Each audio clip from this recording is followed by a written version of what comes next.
What's going on, everybody? Welcome back to another episode of Double M Racing. This is going to be video number 2 of the rebuild series on our chassis, and tonight's going to be wiring. All right, I've pulled up my chair.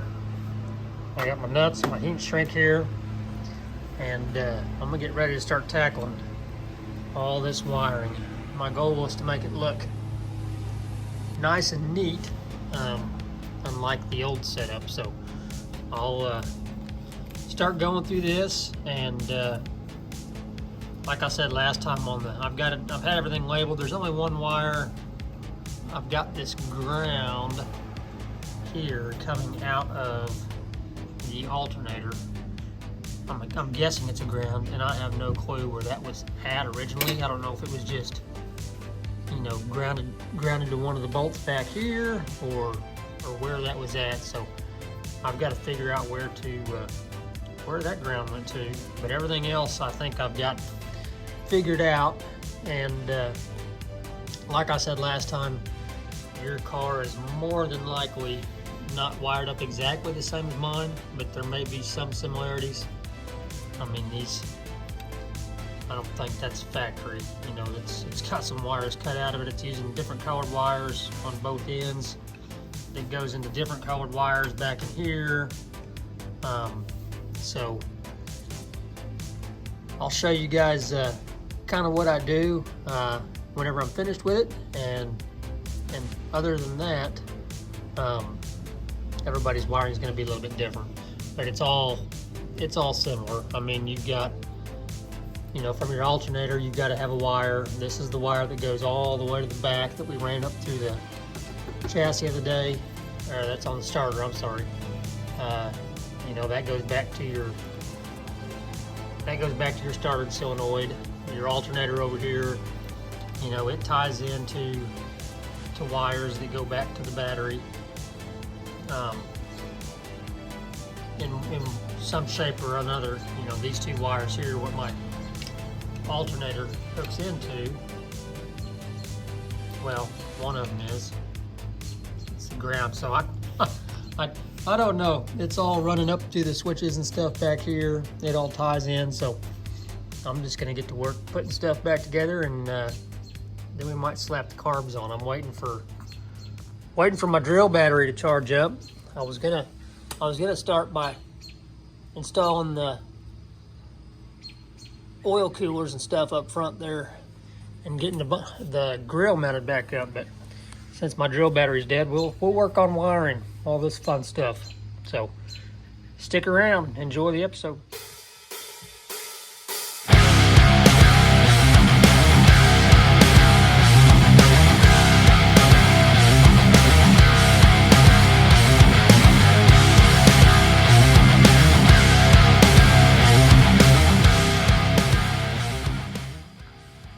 Okay, sorry about that. My oldest daughter called. You don't ever turn down a call from your kids when they call, especially when they're grown and out of the house. So I just sat here and kept going.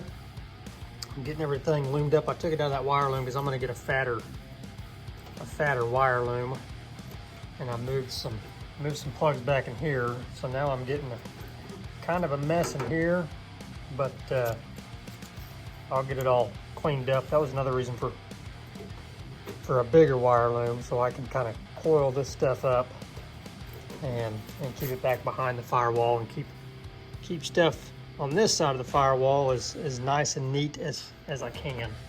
So the only thing I've got left to hook up on this, fans are hooked back up, the red box is hooked up, this plug's hooked up, whatever that goes to. One's to the alternator, one goes to that, and one goes back here.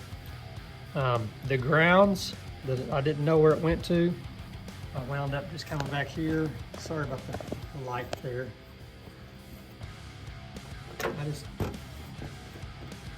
That's the only place I can think that it would have went. So I grounded that and the tachometer ground right there on that same ground screw. So I'll get back to it, put you on time lapse while I play with it.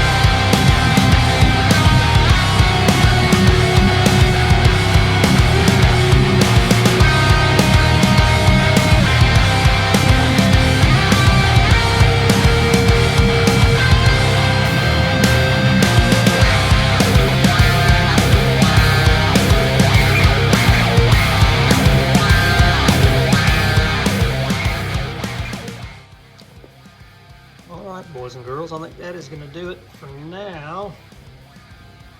So I forgot to hook that tack wire back up, so I'll hook that up here in a second. Looks a lot better than it did, for sure. There's still a lot of wires coming through here, and it's not as neat as I wanted it to be.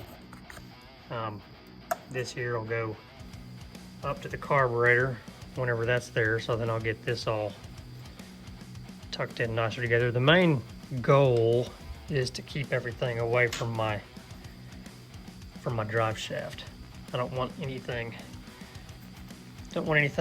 falling down and getting around that, so I'm trying to keep everything up and away from that, and we should be pretty clear.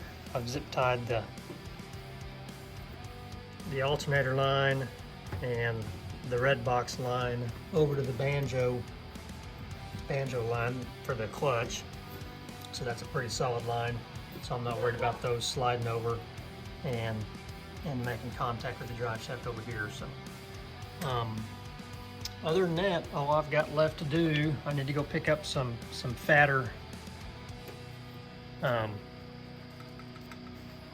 whatever that stuff's called. Sorry, it's late. It's been a long day. Wire loom. Pick up some fatter wire loom. That's the smaller stuff there, so I can get this wrapped up and get it wrapped up into here, into the wires that are going into the back. So that is, it's still a lot of wires, but that looks a lot better, believe it or not, than it did before. So I'm pretty pleased with that.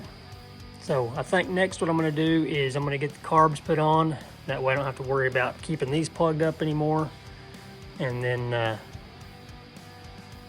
I may move into either mounting the seat tonight or getting the oil cooler on. I may mount the seat because I'm trying to get the body over there back onto the frame.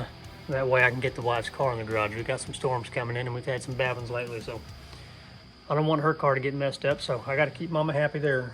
But anywho, so we'll start trying to get these carbs put back on here. Okay, I wrapped these carbs up in just some shrink wrap while they were off the car to keep anything from getting into them. So I would suggest you do the same thing anytime you take your carbs off for an extended period of time. Wrap them up. This is how they were sent to me, was wrapped like this. So I figured that's got to be a good way to preserve them and to keep them clean on the inside. So that's what I did on that. Just a little trick to pass along.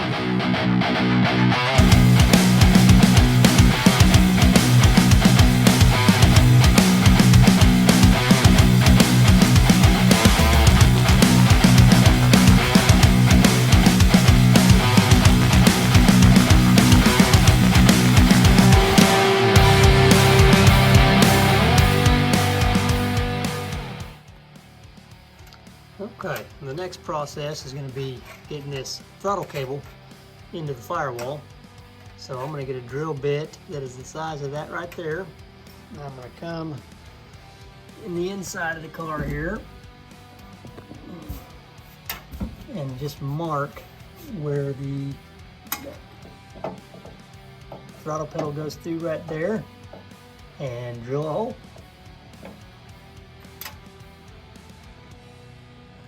All right, so there we go. Throttle is hooked back up.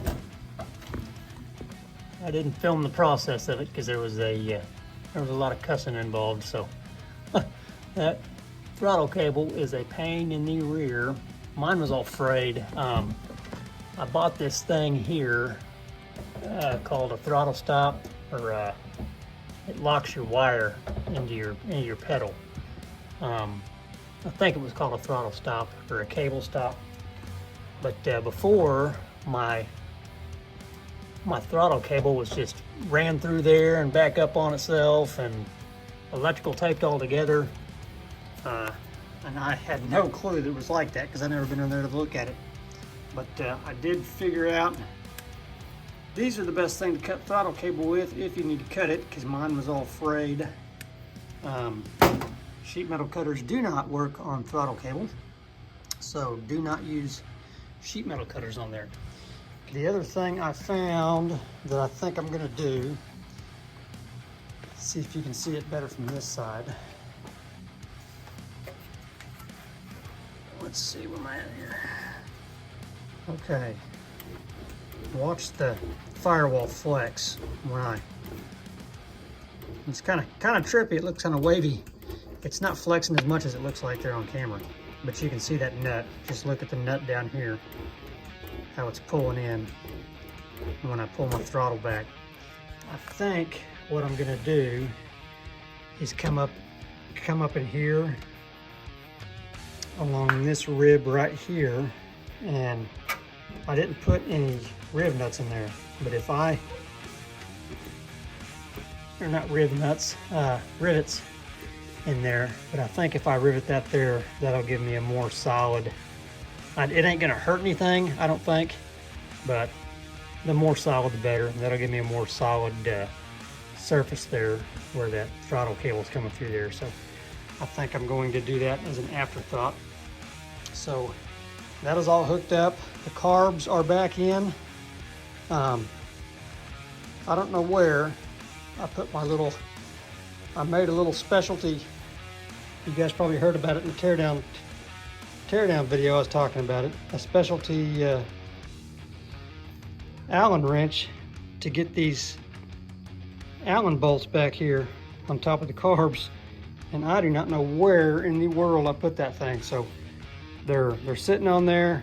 The first one's tightened down as much as I could get it, but I'm either gonna have to go buy another Allen wrench that fits that, or I've got a multi-tool Allen wrench kit in my tool trailer that might work on there as well. So I sure wish they'd come up with another solution for those, because that is a pain in the rear. So I'm gonna get my air cleaners back on there just to clear that up. Here's where your fuel attaches.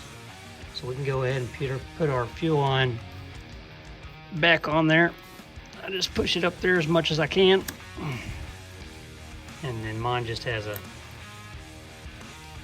little tightener there. So that is the carbs reinstalled and the throttle pedal on there. And that about wraps it up for the engine bay. I've got all the wiring done. Throttle pedals hooked back up. Only thing I've got left to do is hook the clutch up. And once we get all the brakes on and everything like that, then we'll fill her back up with fluid and bleed all the air out of the lines and hope for the best. So I think that's going to do it for this video. Next video, we will get the oil cooler mounted. We will get the seat installed. Just wrapping up all the final little things. Get the front bumper mounted. Wrapping up all the final little things so I can get the body and the fenders, the front fenders mounted back on here while we're waiting for the rear end. So, and then once the rear end comes in, I didn't film it. I went ahead and grabbed the fuel cell and put it back in there to get it off the floor. I'm trying to clean up my floor as much as possible. It is a freaking mess in here. So, I'm trying to get a little bit of my garage back, give my wife her side of the garage back. So, but I can mount that rear end with the body on. I don't have to have the body off to mount that rear end. So I got to get the weights put back in it, my lead and seat, and the Nerf bars on both sides, the floorboards. You know, we can do all that stuff while we're waiting on the rear end to get here. So I also, I bought these. I highly suggest everybody get you a set of these if you don't have them. This is a charging point. So I'll run those down to the battery down here and hook the wire up, and I can hook my jumper or my charging pack up to that instead of trying to weasel in behind a tire and everything. That's going to make life a lot easier. So if you don't have those, I highly suggest getting you a set of those. But all right, guys, I appreciate you watching.